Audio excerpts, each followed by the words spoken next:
તો કેમ છો મારા ક્રિકેટ પ્રેમી મિત્રો? વિલ જેક્સ અને રેહાન અહેમદની વિસ્ફોટક બેટિંગના સહારે ઇંગ્લેન્ડે ખૂબ જ રોમાંચક વિજય પ્રાપ્ત કર્યો છે. કાલની મેચની જે છેલ્લી 2-3 ઓવર હતી તે ખૂબ જ રોમાંચક બનીને રહી.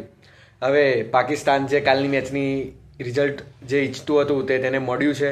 કાલની મેચ ખૂબ જ સરસ રીતે એ લોકોએ નિહાળી હશે, તે લોકોને પણ મજા આવી હશે અને કહીએ ને કે કુદરત કા નિઝામ. હવે પાકિસ્તાનને રન રેટથી જીતવાનું છે આજે શ્રીલંકા સામુ, તેથી આજની મેચ પણ લાઈવ બની ગઈ છે, જોવાની મજા આવશે. તો કેમ છો મારા ક્રિકેટ પ્રેમી મિત્રો?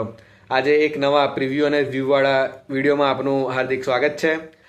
કાલના મેચની વાત કરીએ તો ખૂબ જ સરસ એવી મેચ રહી. કાલે આપણે જે પ્રમાણે ચર્ચા કરી હતી કે કોલંબોના આર પ્રેમાદાસા સ્ટેડિયમમાં કોઈ પણ ટીમ તે પહેલી બેટિંગ કરીને ટાર્ગેટ સારો એવો ઊભો કરીને તેને ડિફેન્ડ કરવાનો પ્રયાસ કરશે, કારણ કે સ્પિન ફ્રેન્ડલી કન્ડિશન અને મોટી મોટી બાઉન્ડ્રી છે, તેથી પહેલી બેટિંગ લઈને ટાર્ગેટ સેટ કરીને તેને ડિફેન્ડ કરવાનું વ્યાજબી રહે છે. પરંતુ કાલની મેચમાં વાત કરીએ, ન્યૂઝીલેન્ડે પણ તેવું જ કર્યું. ટોસ જીતીને બેટિંગ પસંદ કરી અને બોર્ડ પર સ્કોર બોર્ડ પર સારું એવું ડિસન્ટ ટોટલ લગાડ્યું હતું. જો કે વિનિંગ સ્કોર ન કહી શકાય, પરંતુ ડિસન્ટ ટોટલ હતું કે જેને ડિફેન્ડ કરી શકાય. જો ન્યૂઝીલેન્ડની ટીમ 170 કે 75 રન લગાડી શકી હોત તો તેઓ સરળતાથી ડિફેન્ડ કરી શકતા હતા. હાલાકી 160 રન પણ તે લોકોએ ડિફેન્ડ કરી જ લીધા હતા ઓલમોસ્ટ, પરંતુ વિલ જેક્સ અને રેહાન અહેમદ ખબર નહીં પરંતુ કાલે શું નક્કી કરીને આવ્યા હતા કે એ લોકોએ ન્યૂઝીલેન્ડને 2-3 ઓવરમાં જ હરાવી દીધું. કહીએ કે ઇંગ્લેન્ડના બેટ્સમેનોની જે આપણે આખી ઇનિંગ જોઈએ તેમાં ખૂબ જ સ્ટ્રગલ કરી રહ્યા હતા. તેઓ સ્પિનરો સામુ એ લોકોથી રન નહોતા વાગી રહ્યા. શરૂઆતમાં મેટ હેનરીએ પણ સરસ બોલિંગ નાખી, લાઇન લેન્થ પકડી રાખીને ફિલ શોર્ટ અને જોસ બટલરને ફરીવાર સસ્તામાં આઉટ કરી દીધા, જે ઇંગ્લેન્ડની ટીમ માટે સતત ચિંતાનો વિષય બની રહ્યું છે. ત્યારબાદ ઇંગ્લેન્ડના બેટ્સમેને ખૂબ જ સરળતાથી બેટિંગ કરી. હેરી બ્રુકે અને ત્યારબાદ સેમ કરને થોડી પાર્ટનરશિપ કરવાનો પ્રયાસ કર્યો, સારી એવી પાર્ટનરશિપ કરી. હેરી બ્રુકે પણ સરસ બેટિંગ કરી, પરંતુ ત્યારબાદ જેવું તરત સ્પિનરોએ પોતાનો રંગ દેખાડવાનું ચાલુ કર્યું તેવી જ રીતે ફટાફટ વિકેટો પડવા લાગી. ત્યારબાદ ઈશ સોઢીને પણ મોડો ઇન્ટ્રોડ્યુસ કરવાનું ન્યૂઝીલેન્ડને ભારે પડી ગયું લાગે છે, કારણ કે ઈશ સોઢી પણ ઇનિંગની 12મી કે 13મી ઓવરમાં બોલિંગ નાખવા માટે આવ્યા હતા. ઇન્સ્ટેડ કે ગ્લેન ફિલિપ્સ અને રચિન્દ્ર રવિન્દ્રને બોલિંગ આપવી, એના કરતાં તમારા જે પ્રાઇમ સ્પિનર છે તેને તમે પહેલાં બોલિંગ આપી શક્યા હોત, તે પહેલાં મુશ્કેલી ઊભી કરીને વિકેટો પ્રાપ્ત કરી શક્યા હોત. પરંતુ મિચેલ સેન્ડર ત્યાં ભૂલ કરી ગયા લાગે છે. અને ત્યારબાદ આપણે એની પહેલાંની વાત કરીએ તો ન્યૂઝીલેન્ડની ઇનિંગમાં પણ શરૂઆતમાં ખૂબ જ સરસ એવી પાર્ટનરશિપ થઈ હતી. ન્યૂઝીલેન્ડ તેની પર કેપિટલાઇઝ ન કરી શક્યું હતું. 50-60 રનનો પાવર પ્લે મળ્યો હતો તે લોકોને, તેમ છતાં પણ તે લોકો છેલ્લે પછી ત્યારબાદ 160 સુધી જ તે લોકોએ પરાણે પહોંચી રહ્યા. જે ઇનિંગના છેલ્લા બોલે સેન્ડરે 6 લગાડી હતી તેના કારણે જો તેઓ સારી રીતે ટકીને પાવર પ્લે પછી રમ્યા હોત, સ્કોરિંગ રેટ તો બરાબર જ હતો એ લોકોનો, પરંતુ તેઓ લોકોએ પિચને પારખી હશે તો તે લોકો જો સરસ ટકીને રમ્યા હોત, મિડલ ઓવરમાં થોડા સિંગલ ડબલવાળી ઓવરો કાઢી હોત ને ત્યારબાદ લોન્ચ કર્યું હોત 14 ઓવર પછી, તો તેઓ સારો એવો સ્કોર ઊભો કરી શક્યા હોત. પરંતુ ન્યૂઝીલેન્ડ તેવું ન કરી શક્યું અને 160 સુધી સીમિત રાખ્યું ઇંગ્લેન્ડને પોતાની સારી બોલિંગને સહારે, અને ત્યારબાદ તેઓ ચેસ કરી ગયા. એટલે આપણે કહીએ ને કે શરૂઆતમાં જે ઇંગ્લેન્ડની ટીમ કહીએ ને કે ખૂબ જ મુશ્કેલી ભર્યા મેચોમાંથી બહાર નીકળીને સેમિફાઇનલ સુધી પ્રવેશી હતી, તે ટીમ હવે ધીરે ધીરે પોતાનું ફોર્મ મેળવી રહી છે ઓલરાઉન્ડરોને સહારે. બેટિંગનું ડિપાર્ટમેન્ટ હજી પણ તે લોકો માટે ચિંતાનો વિષય છે, કારણ કે આપણે કહીએ કે આ વર્લ્ડ કપ વિલ જેક્સનો વર્લ્ડ કપ છે તેવું કહીએ તો તેમાં અતિશયોક્તિ નહીં લાગે, કારણ કે વિલ જેક્સે આ વર્લ્ડ કપમાં હવે કાલની મેચની સાથે 4 player of the match award પ્રાપ્ત કરી લીધા છે અને લગભગ ઇંગ્લેન્ડની બધી મેચોમાં તેઓનું વિનિંગ પ્રદર્શન રહ્યું છે, વિજયમાં ફાળો રહ્યો જ છે. અને કાલે પણ રેહાન અહેમદને ટીમમાં સમાવેશ કર્યો ઇંગ્લેન્ડને, તે પણ નિર્ણય તેના તરફમાં રહ્યો.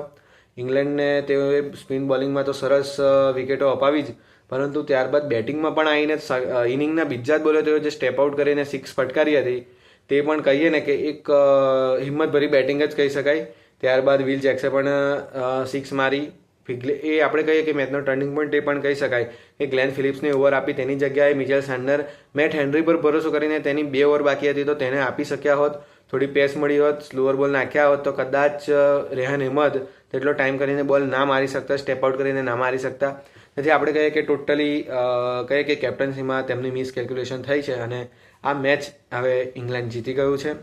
અને આપણે કહીએ કે આપણને જેવી રીતે સાઉથ આફ્રિકાએ ફેવર કર્યું વેસ્ટ ઇન્ડિઝને હરાવીને, તેવી જ રીતે ઇંગ્લેન્ડને પણ ન્યૂઝીલેન્ડને હરાવીને પાકિસ્તાનને એક ફેવર કરી દીધો છે. હવે આજની મેચમાં પાકિસ્તાનનું કેલ્ક્યુલેશન શું રહેશે, શ્રીલંકા પાકિસ્તાનનું આપણે પ્રિવ્યૂ જોઈશું. કાલની મેચ ખૂબ જ સરસ રહી, તેનો રિવ્યૂ આપણે જોયો. આજના મેચના પ્રિવ્યૂની વાત કરીએ તો હવે આજના મેચ આપણે કહીએ કે કુદરત કા નિઝામ, પાકિસ્તાન હવે આજના મેચ પર નજર માંડીને રહેશે. જો પાકિસ્તાનની પહેલાં બેટિંગ આવશે તો તેઓને શ્રીલંકાને 65 રન અથવા તો તેના કરતાં વધારે રનના માર્જિનથી હરાવવું પડશે ન્યૂઝીલેન્ડના રન રેટને ઓવરકમ કરવા માટે. આ ઉપરાંત જો શ્રીલંકાની પહેલી બેટિંગ આવે તો તેઓને જે પણ ચેઝ આવશે તે ચેઝ 13 ઓવર કે અથવા તેનાથી વહેલા પતાવવો પડશે. તો જ પાકિસ્તાન આ બંને સિનારીઓમાં આવી જ રીતે જ ન્યૂઝીલેન્ડના રન રેટને ક્રોસ કરી શકશે. મેચની વાત કરીએ તો અગેન શ્રીલંકામાં જ પાકિસ્તાન રમી રહ્યું છે, કન્ડિશન તેને ખબર છે. શ્રીલંકાનો પણ વર્લ્ડ કપ ખૂબ જ નિરાશાજનક રહ્યો છે. તેથી તેઓ પણ પોતાના આ વર્લ્ડ કપ કેમ્પેનને હાઈ નોટ પર પૂરું કરવા માટે પૂરેપૂરો પ્રયાસ કરશે. સામે તરફ પાકિસ્તાન પણ સેમીફાઇનલમાં પ્રવેશવાની આશા જીવંત છે, એટલે મરણિયા પ્રયાસ કરશે. સાહિબજાદા ફરહાન છે, ફખર જમાન છે, ત્યારબાદ બીજા જે પાકિસ્તાનના બેટ્સમેનો છે તે પૂરેપૂરો ટ્રાય કરશે સારો એવો સ્કોર ઊભો કરવાની. પરંતુ સામે શ્રીલંકાના પણ સ્પિનરો ખૂબ જ સારા એવા ફોર્મમાં છે. આપણે ગઈ ન્યૂઝીલેન્ડની મેચમાં પણ જોયું કે તે લોકોએ સારી એવી વિકેટો પ્રાપ્ત કરી હતી, ન્યૂઝીલેન્ડના બેટ્સમેનોને બાંધીને રાખ્યા હતા, સ્કોર નહોતો થતો. તેથી શ્રીલંકાના સ્પિનરોએ તો સારી બોલિંગ નાખી જ છે, પરંતુ શ્રીલંકાના પેસરોએ પોતાની બોલિંગ સુધારવી પડશે આ મેચ જીતવા માટે. સામે તબક્કે પાકિસ્તાનની બોલિંગની પણ આપણે વાત કરીએ તો કહીએ કે પાકિસ્તાનની બોલિંગ પણ ફોર્મમાં છે. ઉસ્માન તારિક, સદાબ ખાન, સયમ અયુબ, આપણે કહીએ કે મોહમ્મદ નવાઝ, આ બધા સ્પિનરોનું પણ પાકિસ્તાનને સારો એવો સાથ મળ્યો છે. આ ઉપરાંત શાહીન શાહ આફ્રિદી છે અને આપણે કહીએ કે પેસ બોલરોનો પણ પાકિસ્તાનને સારો એવો સાથ મળી રહ્યો છે. શ્રીલંકાની સરખામણીએ પાકિસ્તાનની ટીમ અત્યારે ઘણું સારું પરફોર્મન્સ કરી રહી છે, પરંતુ આટલા મોટા માર્જિનથી શ્રીલંકા સામું જીતવું, કારણ કે શ્રીલંકા પણ ઈચ્છે કે તે પોતાના હોમ વર્લ્ડ કપને હાઈ નોટ પર પૂરો કરે, પોતાના ક્રાઉડને પણ એક એન્જોય કરવાનો મોમેન્ટ આપે. તેથી આજની મેચ પણ ખૂબ જ મહત્ત્વની બની રહેશે. એટલે કહે ને કે સુપર 8માં લગભગ બધા જ મુકાબલા રોમાંચક બની રહ્યા છે અને તે મુકાબલો એવી જ રીતે આજનો પણ હશે જ. ફક્ત અને ફક્ત એક નીરસ મુકાબલો છે, તે આપણે કાલના જે 2 મુકાબલા છે ઝિમ્બાબ્વે વર્સિસ સાઉથ આફ્રિકા, જેનું કોઈ મહત્ત્વ રહેતું નથી. પરંતુ સાંજની મેચ જે ક્વાર્ટર ફાઇનલ સમાન છે ઇન્ડિયા વર્સિસ વેસ્ટ ઇન્ડિઝ, તે મહત્ત્વની બની રહેશે. હવે ધીરે ધીરે વર્લ્ડ કપ સમાપ્તિને આરે આવી રહ્યો છે.